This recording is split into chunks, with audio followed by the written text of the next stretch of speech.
Bienvenidos una vez más. Estamos aquí con el estudio de la palabra de Dios. Hemos estado en la serie sobre el Salmo 23. Ya abordamos los primeros 4 versos. Como siempre les invito para una mejor comprensión, para una mejor visión sobre la revelación en esta serie de la palabra del Señor, que vean los primeros 4 videoclips que hemos ya subido y están disponibles en Facebook. Aquí en este mensaje también les voy a dejar ahí la dirección en la internet para que puedan ustedes tomar su tiempo y ver los otros videos. También tenemos otra serie adjunta en la que estoy trabajando. Ya subí 2 videos sobre los pactos del Señor y su pueblo. En esta oportunidad vamos a ver el Salmo 23 y el verso 5. Le invito a que busque su Biblia y junto conmigo tengamos este viaje hermoso por la palabra de Dios. Salmo 23. Una pequeña reseña, un pequeño sumario. En el primer verso, recuérdense, vimos, el Señor es mi pastor, nada disminuirá.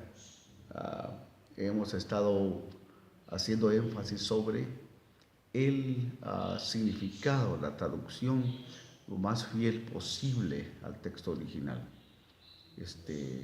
¿Cómo? Y lo digo no para vanagloria, sino para honra del Señor. El Señor me dio la oportunidad, ¿verdad?, de graduarme en un seminario judío con una maestría en teología, pero mi especialidad adjunta fue el título sobre hebreo bíblico, y mi tesis fue traducir la Torá, los primeros 4 libros. No es Pentateuco, hay una equivocación. El judaísmo ortodoxo quiere hacerle a usted y al mundo, ¿verdad?, aceptar que el Deuteronomio es parte de la Torá, lo que no es así, ¿verdad? El Deuteronomio fue escrito mucho tiempo después, en el tiempo de Usías, ¿verdad?, por estas Nehemías, y apareció ahí, lo llamaron como el libro de la ley, y dijeron que es el 5.º libro de Moisés. Esa historia está en Primera Reyes 23 o 25 o segunda, pero uno de los dos, disculpen, no tengo exactamente el dato. Es en Primera Reyes, creo que 23. Ahí va a encontrar usted el relato de ese, cuando el libro de la ley, el otro libro de la ley fue hallado. Y el judaísmo ortodoxo, ¿verdad?, se inició, nació con la escritura del Deuteronomio. Y dijeron que era el 5.º libro de Moisés. Es interesante porque cuando usted lee ese libro, siempre está en tercera persona, ¿verdad? No lo escribió Moisés. Pero léalo. Un día vamos a dedicarle un tiempo, una cápsula de enseñanza a esa parte. Y entonces, cuando traduje, ¿verdad?, como mi tesis, le digo la Torá, los primeros 4 libros de Moisés, los únicos de Moisés, que en el mundo moderno, en nuestro idioma, los conocemos como Génesis, Éxodo, Levíticos y Números, ¿verdad? Bereshit, Shemot, Vaikra y Bamidbar, los 4 rollos, Sefer, los rollos. Entonces, el Señor me permitió graduarme en ese seminario, un seminario judío, y la bendición fue que tuve acceso a información que no se tiene de otra manera, ¿verdad? Y eso debido a la ascendencia judía de mi madre. La familia de mi madre tiene ascendencia judía, y debido a eso pude acceder, ¿verdad? Dios bendiga a los rabinos que durante todo ese tiempo fueron mis instructores. Una cosa maravillosa, maravillosa. Entonces, hermanos, el judaísmo entonces es muy aparte, ¿verdad?, de la palabra del Señor. Abraham fue quien fundó, ¿verdad?, el monoteísmo, no el judaísmo, ¿ok? El judaísmo es algo nuevo y reciente, una variable, una variación de la palabra original, pero en realidad Abraham fue el fundador del monoteísmo Moisés, con sus escritos y su gran liderazgo increíble, estableció ya con normas escritas las reglas, conductas de esta fe y doctrina tan hermosa que nosotros ahora seguimos. Y luego pues ya en el tiempo de Usías, ¿verdad? Se separó y escribieron el Deuteronomio y tomó la línea del judaísmo ortodoxo, pero un pueblo elegido, un remanente, siempre ha permanecido allí. Jesucristo vino y quiso tomar esa línea y volver al pueblo a la doctrina original. Y por eso pues sufrió el martirio, ¿verdad? Que produjo la redención universal para usted y para mí. Gracias al Señor. Entonces, el comentario, para que usted sepa, ¿verdad? Para honra del Señor, que esto no lo leí en un libro, ¿verdad? Sino que fui instruido. El Señor es tan hermoso que me dio esa oportunidad. Y aquí ahora, para ustedes, ¿cómo los ama el Señor, verdad? Yo tuve que estudiar 8 años una maestría. Y usted lo está recibiendo en la comodidad de su hogar, a través de la tecnología. Qué hermoso es el Señor. De gloria a Dios por eso. Porque dice que no es para que Él corra, sino para que Él tiene misericordia, ¿verdad? Y así es la revelación en la palabra del Señor. Muy bien, entonces fuimos en el verso 1 y vimos: el Señor es tu pastor y nada disminuirá. Vea el video del verso 1. ¿Okay? Hay una gran diferencia entre algo que falta y algo que disminuye, ¿verdad? Algo que falta es que no está, ¿verdad? Pero disminuye es un nivel, ¿verdad? Que no baja, ¿verdad? Y es lo hermoso que vamos a ver ahora, porque después de que no disminuye el Señor en su misericordia a través de su obediencia, aumenta. El Señor le va a bendecir mucho esta enseñanza. Luego el 2, ¿verdad? Restaurará mi alma, y hablamos acerca del camino de justicia, ¿verdad? Va a ver usted ahí una enseñanza muy linda acerca del concepto de ese camino de que habla ahí en ese verso, ¿verdad? Es un viaje con retorno, así se titula ese video. Véalo, le conviene. El verso 3, ¿verdad? Dice: aunque ande en valle de sombra de muerte. Y ahí vimos un poco del misticismo, ¿verdad? El misticismo judío. Alguien me escribió y siempre recibo muchos mensajes: hermano, me dice, deme un ejemplo del misticismo judío en la escritura. Hay muchos, hermanos, muchos ejemplos, pero le voy a dar uno que probablemente se va a sentir usted muy familiar. ¿Se recuerda usted cuando en la escritura habla, ¿verdad? Y enseñan que Moisés era tartamudo, ¿verdad? Yo sé que ustedes lo han dicho y muchos ministros lo enseñan, ¿verdad? Eso es misticismo puro, porque cuando yo traduje esa parte de la Torah, ¿verdad? Moisés no dice que era tartamudo, más bien la inclinación, ¿verdad? La implicación es que él tenía problemas con el acento hebreo, porque recuérdese usted que él fue hebreo de nacimiento, ¿verdad? Pero en ese tiempo, cuando estaban destruyendo a todos los niños, a los varoncitos, ¿verdad? Matándolos, a él lo pusieron en una canasta, ¿verdad? Así como el arca de Noé, ¿verdad? Es una enseñanza muy linda, un tipo ahí tremendo. Y en esa canasta con brea, ¿verdad? Como el arca de Noé, ¿verdad? Ahí va Moisésito, ¿verdad? Y fue rescatado por una de las criadas de la hija del rey, de la princesa en Egipto. Y Moisés consecuentemente fue criado en el palacio de egipcios, ¿verdad? Él allí, aún su madre, ¿verdad? Dios fue tan hermoso que lo criaron ahí y su madre fue amada para que fuera su niñera, ¿verdad? Entonces ella nunca se separó de él, es hermoso eso. Pero aún el nombre Moisés, ¿verdad? Eso Moshe no es judío, eso no es hebreo. Moshe es egipcio, viene de príncipe, ¿verdad? Algo así. Bueno, entonces él fue criado en la escuela egipcia, hablando egipcio, ¿verdad? Y su idioma original, por raza, el hebreo, hasta cierto momento se olvidó un tiempo, y él lo hablaba porque era como el segundo idioma, como ahora aquí el inglés, ¿verdad? Tenemos español y luego el inglés, eso era muy similar en Egipto. Estaba el egipcio y el hebreo, porque la mayoría de los trabajadores ahí, que no eran esclavos tampoco, ¿verdad? No enseña usted que eran esclavos, pues no dice en la Biblia, ¿verdad? Ellos tenían derecho ahí a comprar propiedad y cosas como esas, entonces fueron esclavos. Ellos estaban en trabajo esforzado, ¿verdad? pero tenían ciertos derechos. En fin, entonces Moisés tenía problema con el acento, él hablaba hebreo con acento, ¿verdad?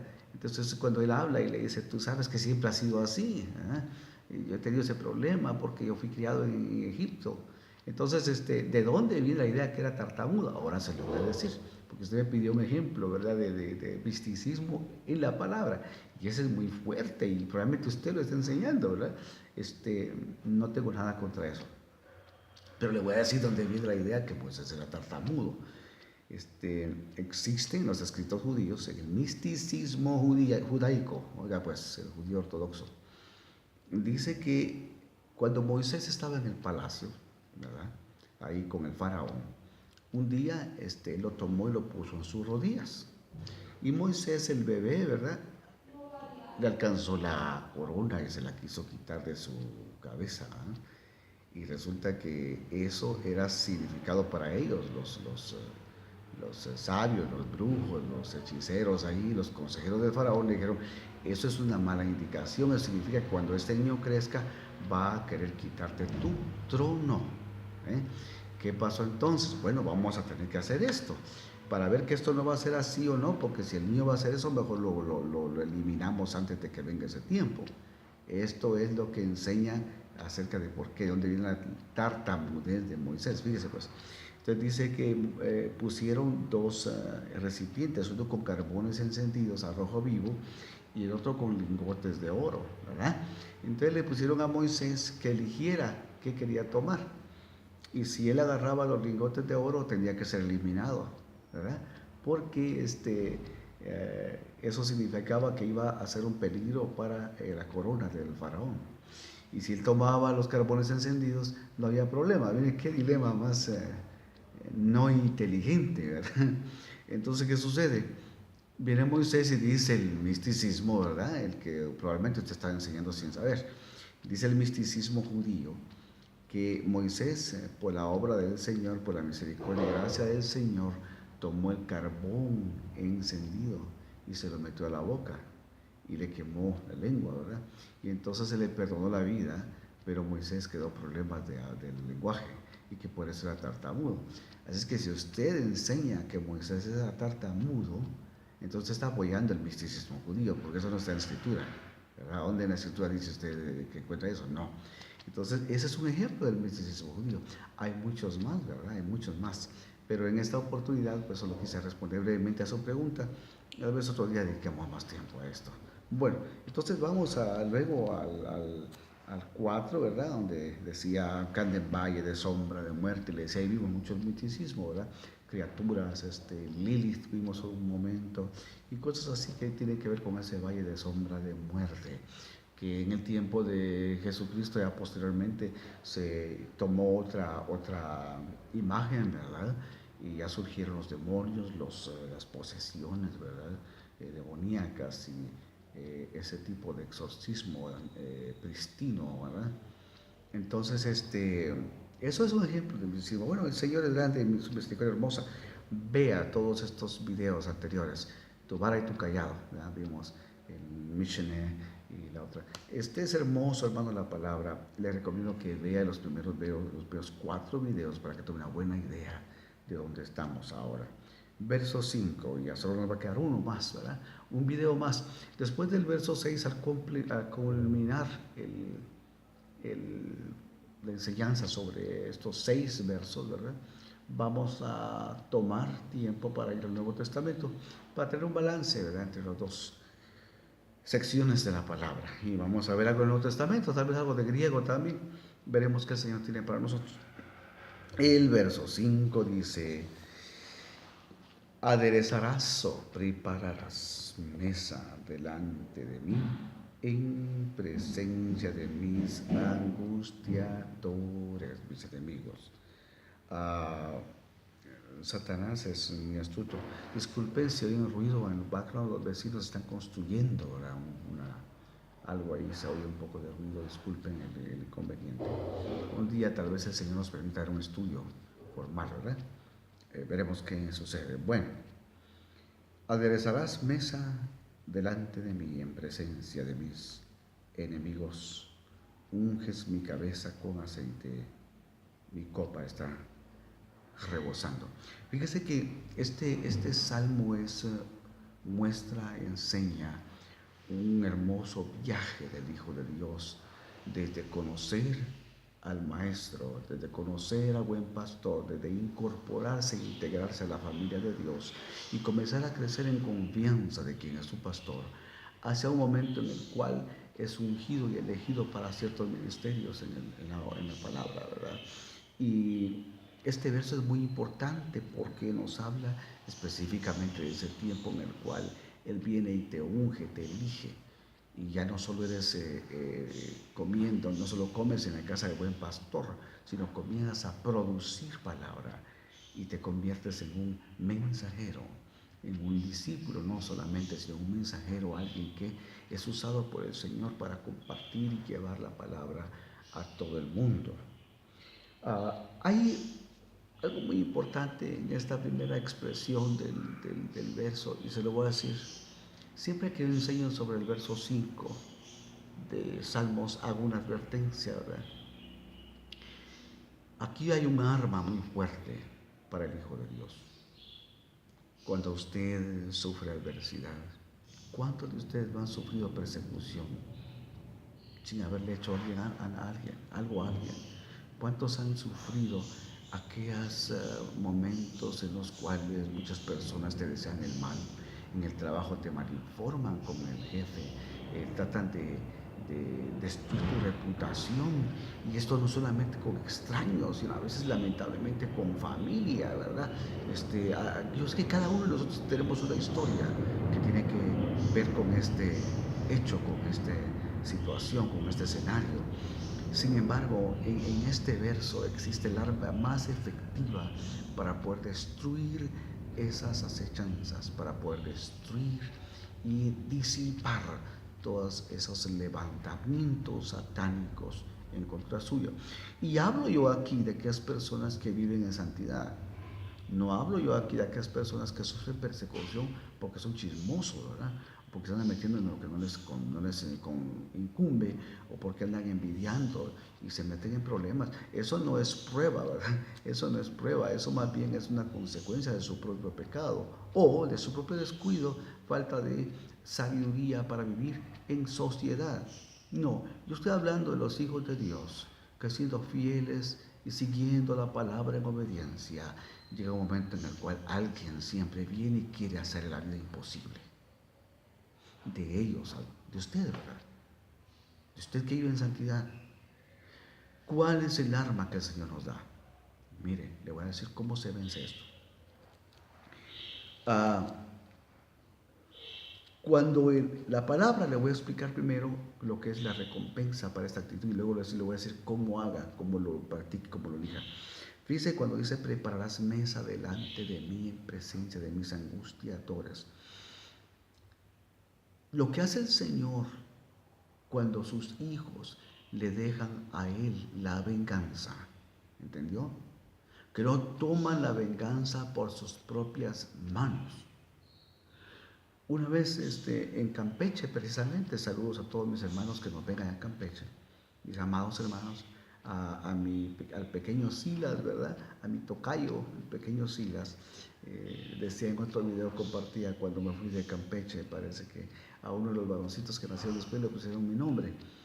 Y bueno, que el Señor haga de ese joven un varón de Dios, ¿verdad?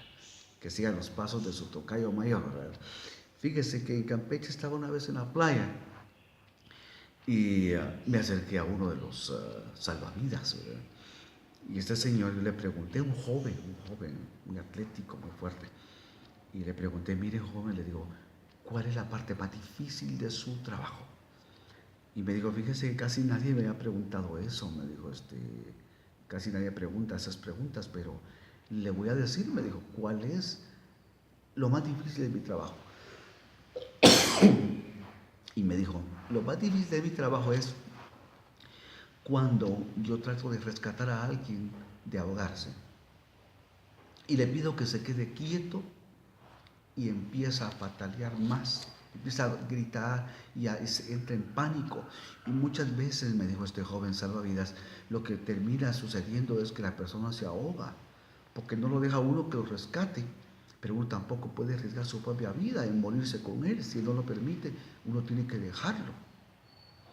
Entonces, me recordaba esto, ¿verdad? Porque decía este joven, me decía que el consejo le decía a su gente cuando lo estaba salvando a aquella persona, quédese quieto,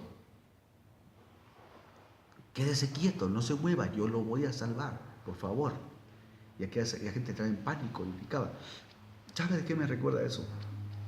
¿Se recuerda usted cuando el pueblo de Israel recién salió huyendo, ¿verdad?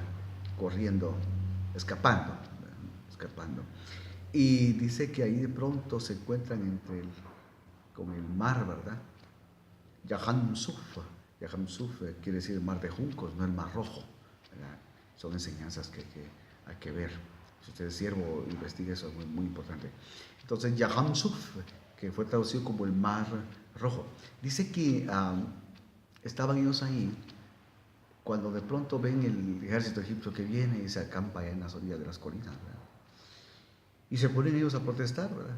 A gritarle a Moisés, mira, para que nos trajiste, mejor hubiéramos muerto allá en Egipto, ¿verdad? Y ¿qué les dijo Moisés? Qué hermoso, fíjese, léalo después. Le dijo, quédense quietos, como el salvavidas, ¿verdad? No se muevan, quédense quietos, yo los voy a salvar. Quédense quietos, tranquilos, y verán el poder de Dios. Los egipcios que ven ahora ahí en las colinas, mañana no estarán. Y así fue, ¿verdad? Entonces, cuando uno sufre persecución inmerecida, cuando alguien te quiere dañar tu reputación sin que tú lo hayas provocado, cuando alguien quiere hacerte daño sin que tú le hayas hecho daño a él, cuando aquella persecución tiene a veces que ver por tu fe, por tu conducta, yo te voy a decir algo, permanece quieto y déjale al Señor que pelee las batallas por ti. Fíjese usted qué cosa más tremenda lo que el Señor hace. Cuando usted se queda quieto, cuando usted espera en Él y le dice, Señor, tuya es la victoria. Es que mire, hermano, no hay forma de pelear contra estas cosas. En Efesios capítulo 6, verso 12 dice, porque nuestra lucha no es contra carne y sangre, sino contra huestes espirituales, contra gobernantes de las tinieblas. Fíjese pues, usted como humano no tiene ni cuenta con las herramientas necesarias, adecuadas para poder pelear esta batalla, porque es de carne y hueso como yo. Y estas cosas no vienen por las personas que usted aparentemente le está luchando o tratando de dañarle. Esas personas solamente son utilizadas por el mal. Y usted no puede luchar en un ambiente, en una arena material, porque usted es un hijo de Dios. Usted pertenece a un reino espiritual en el cual sus batallas son ganadas, son luchadas y ganadas, libradas por el Rey de Reyes y Señor de Señores. Yahweh Sebaot, Señor de los ejércitos. Entonces, cuando usted ve esas cosas, no se ponga a pelear. No empiece a luchar por usted mismo. Déjele esa batalla al Señor. Él sabe cómo hará las cosas. Yo lo he visto, hermanos, en mi trabajo, en mi empleo, en mi vecindad. Fíjese, le voy a contar 2 ejemplos. En un lugar que yo compré, me empezaron a hacer la vida imposible los vecinos.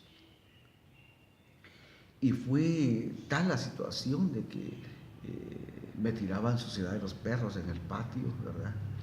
Yo estaba limpiando, yo limpiaba, ¿verdad? Soltaban el perro frente de mi jardín, ¿verdad? Llegaba el animal a escarbar y todo, yo iba a arreglar. Un día el Señor me salió a retar, ¿verdad? Siendo yo veterano, y joven en ese entonces, un poco más joven que ahora, sentí la tentación de mostrar lo que yo podía hacer, ¿verdad? Pero no, el Señor me dio la gracia y me dijo, quédate quieto, que mañana no los verás. Y yo confié en esa palabra, yo confié en esa palabra. Y fíjese que de pronto un día vi un camión de mudanzas enfrente, ¿verdad? Y se empezaron, iban como desesperados moviéndose de ese lugar. Y vengo yo y fui a acercarme, ¿verdad? Como una cortesía para preguntar qué pasó. Y no me dio la oportunidad el Señor de hablarme y se fueron. Bueno, yo hice mi parte. Me quedé quieto, ¿verdad?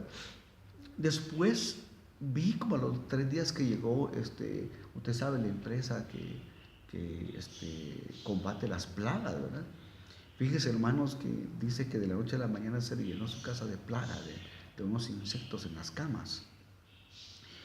Y dice que trataron, hicieron lo posible, quemaron colchones y no se fueron esos animales, ¿eh? Lo interesante es que no se pasaron a mi casa, ¿verdad? Bueno, sí hay distancia entre las casas allá, ¿verdad? En Estados Unidos, pero se fueron, tuvieron que salir huyendo de la casa. Yo no me alegro por eso, pero me gozo en el Señor porque Él demuestra a quienes le honran, a quienes le obedecen, que Él sí sabe ganar y pelear nuestras batallas. He visto personas en mis empleos, ¿verdad? En mis empleos. Personas que me han deseado el mal y de pronto ya no están, ¿verdad? Que han ido y han hablado contra mí sin ninguna razón, ¿verdad? Solo por el simple hecho de que soy hijo de Dios. Tal vez, sin duda alguna, ese diferente sentir, ¿verdad? Ese espíritu tiene conflicto contra el de ellos, contra los hijos de Satanás. Y de pronto ya no los he visto, ¿verdad? O su artimaña se torna contra ellos. Recuerde a Amán, ¿verdad? Amán, el libro de Esther, cuando quiera lea el libro de Esther, un libro muy interesante, ¿verdad? Muy interesante. Pero en fin, yo le puedo contar tanta historia, tanto testimonio acerca de qué es lo que significa mía es la venganza, dice el Señor. Y yo le estoy dando en esta oportunidad la clave para su victoria en el Señor. Pero lo más hermoso es esto, fíjese pues. Cuando usted le deja al Señor que pelee sus batallas, las cosas son hermosas porque lo que hace el Señor es se burla de sus enemigos. ¿Sabe qué es lo que quiere decir? Aderezas mesa delante de mí en presencia de mis angustiadores. Mire pues, cuando el Señor le da a usted la victoria, Él lo bendice y lo prospera, pero lo hace en el rostro de sus enemigos, para que sufran, aquellos que le envidian, aquellos que le llevan el mal, le quieren ver el mal, aquellos que quisieran que usted terminara en bancarrota, hermano y hermana. El Señor lo prospera a usted, lo prospera. Fíjese qué interesante ahí, cuando habla de la mesa, la palabra para mesa en hebreo es mishkan, ¿verdad? Mishkan es una palabra tan importante porque ese sufijo kuf, nun, ¿verdad? Kan o han, depende la pronunciación, si es ashkenazi o sefárdica.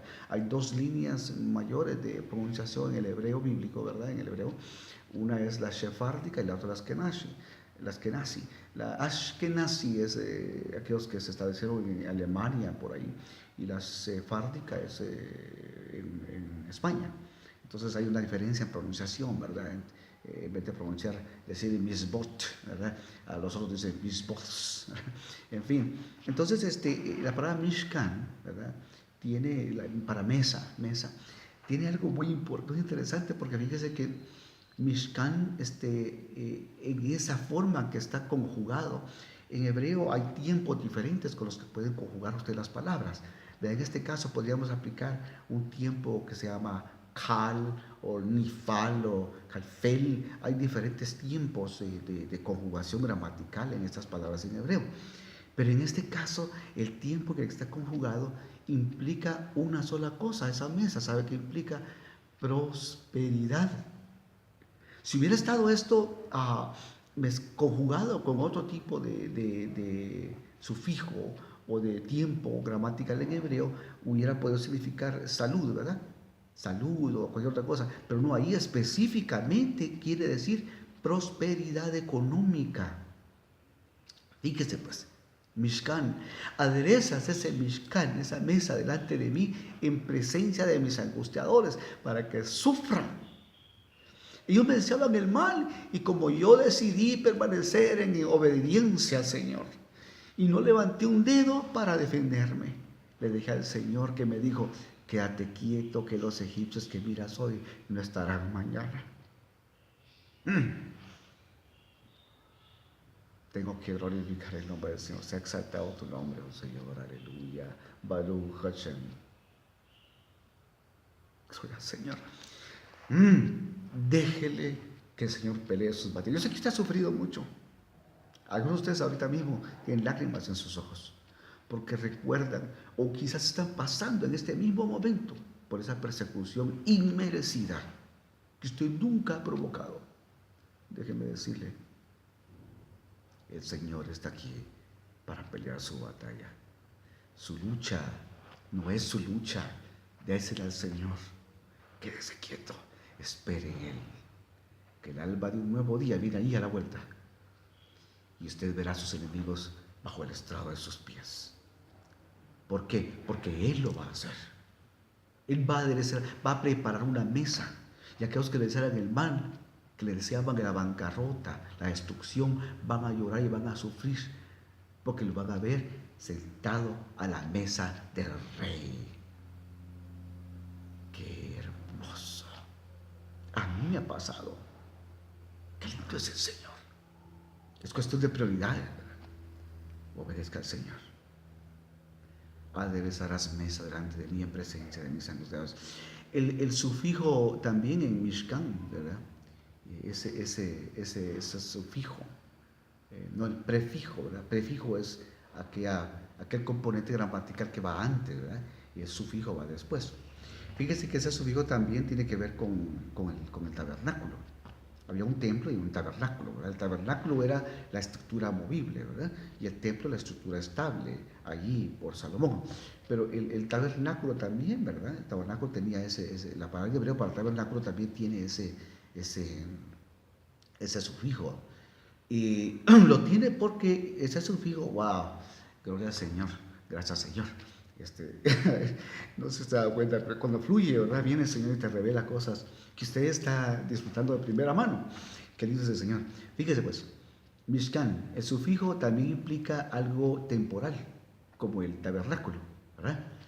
Pero entonces usted preguntará, entonces Él me dice, te voy a dar una mesa, un banquete de reyes, de reinas, pero es temporal.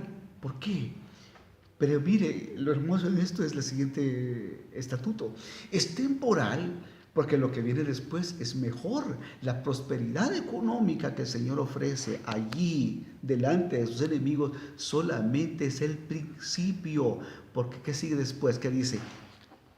Unges mi cabeza con aceite, mi copa está rebosando. Ya tengo mi Biblia, hermanos, por los que vieron los videos anteriores. Mi copa está rebosando. Fíjese qué hermoso eso. Unges mi cabeza con aceite, mi copa está rebosando. Lo más grande y lo más maravilloso en el viaje de victoria, de éxito para la vida del Hijo de Dios, de la hija de Dios, es que fíjese, precisamente antes de elegirlo para una misión, para un ministerio, Dios lo bendice. A veces yo, y no quiero ofender a nadie, ¿verdad? Yo a veces he visto a hermanos, ¿verdad? Hermanos, colegas en la fe. En Estados Unidos una vez, en el estado de Arizona, alguien, ¿verdad? Llegó y me dijo, mire hermano, yo siento el fuerte llamamiento al ministerio. Y yo le dije, hermano, ¿y desde cuándo sintió esto, verdad? ¿Cómo lo sintió usted? ¿Qué pasó? Y me dijo, de pronto, hermano, me dijo una oración, yo siento la necesidad de dedicarme al ministerio, quiero dejar todo lo que tengo, ¿verdad? Quiero dejar mi casa, quiero dejar mi trabajo, porque quiero servir al Señor. Yo como líder en ese grupo de iglesias, oré al Señor, ¿verdad? Y lo llamé de nuevo y platiqué con él. Resulta que la casa la estaba perdiendo porque no la había podido pagar. El empleo estaba en riesgo porque la empresa por la que trabajaba estaba declarándose en bancarrota. Entonces en aquel momento pude ver que la decisión que le había tomado de servir al Señor era sencillamente porque no tenía otra forma de poder ganarse la vida. El que sirve al Señor, el que decide entregarse al ministerio de la predicación, si lo hace, que lo haga en un momento del Señor, como Kairos, ¿verdad? Sí, en el momento perfecto del Señor. Fíjense, hermanos, que después de que el Señor lo bendice y lo prospera, para mí eso es, para mí la prosperidad de un hijo de Dios es el signo mayor, más fuerte, más grande, más tangible de que Él está a punto de ser elegido para una misión especial en su vida. No necesariamente para dejar su trabajo, para dejar su casa, su familia y servir al Señor, no. Probablemente allí, con esa bendición, con esa mesa servida, el Señor le va a permitir servir a otros. Yo en este momento no estoy en la peor parte de mi vida, se lo digo, humildemente y para gloria del Señor.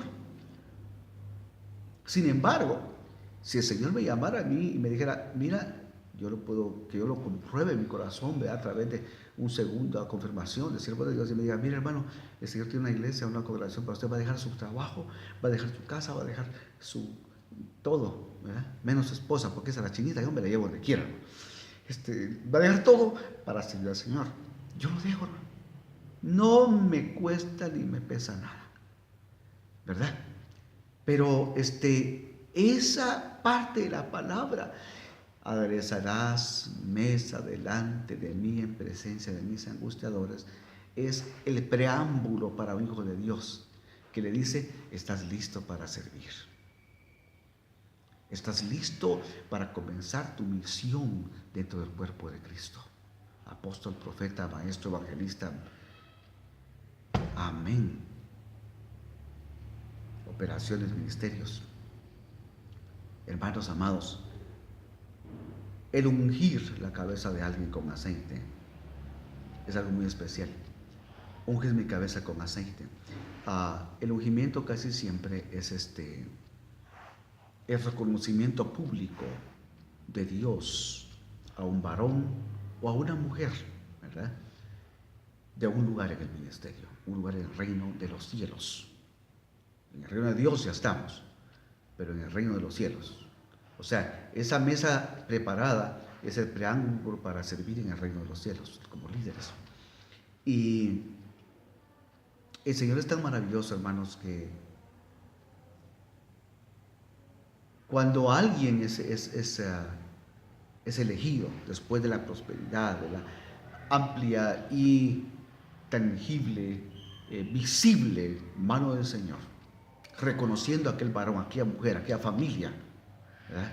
Como una familia elegida, es que es elegido, es ungido. A un rey, para ungirlo, se le llevaba a la orilla de un río, ¿verdad? Vertían aceite sobre su cabeza. Y él ya era públicamente reconocido como un rey. En este caso, hermanos, después de que el Señor prepara su mesa, le llena de bien y de misericordia. Y vamos a ver eso al final, porque el verso 6 está maravilloso, es la conclusión de todo esto.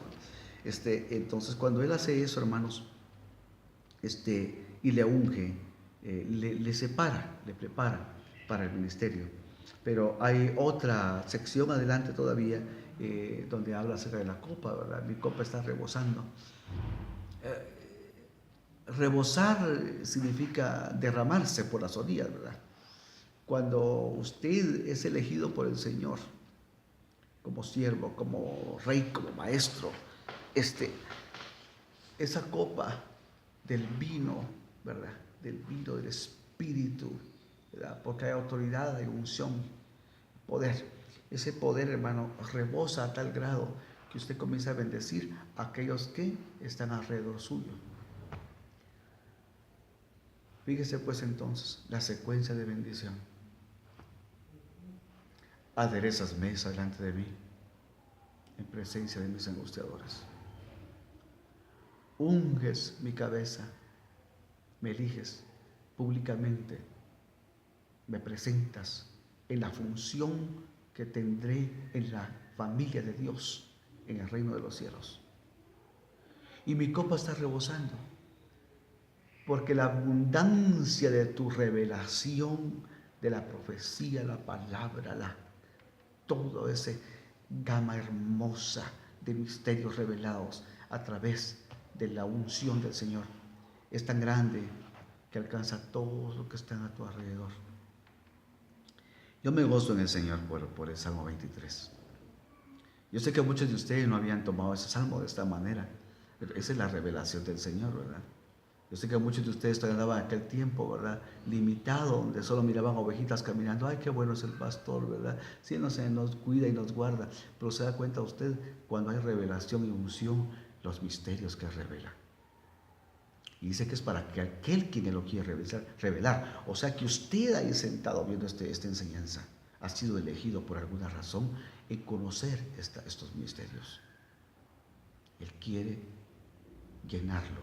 Él quiere presentar esa mesa llena de bendición en su vida, en su familia, para luego ungirlo y hacer que otros se beneficien por el poder, la unción y la revelación de la palabra que va a rebosar en su copa. El verso 6 va a concluir, va a sellar hermosamente esta enseñanza. Practíquelo en su vida, escúchelo.